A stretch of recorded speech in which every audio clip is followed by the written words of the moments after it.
Okay, agenda item number 1. Are there any declarations of interest? Councillor Stevens first. Personal interest, Madam Chair. One of the candidates I could identify easily that I would know this person by way of having taught her so many years ago. Okay. Sorry, I said she, but the person. Yeah. Thank you, Councillor Stevens. Councillor Evans? Yeah, very similar. One of the candidates is known to me. I have worked with them in a previous role, but I didn't think that was, obviously there's an internal candidate as well, isn't there? They would be known to us as well, so I didn't think it would be prejudicial in that regard. At some point, I think there is going to be somebody Yeah. we're all aware of, Exactly. that we all know. So, yeah, Councillor Yeah, Lewis first. along the same lines as Councillor Evans and Councillor Stevens, really.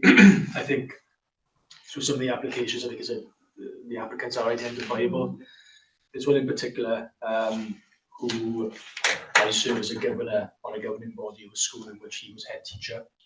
And as Councillor Evans has said, I think there's an internal candidate which is known to us all. Same with me, one candidate that I know. Okay. I think we'll assume, Mark, that all of us have that level of personal interest.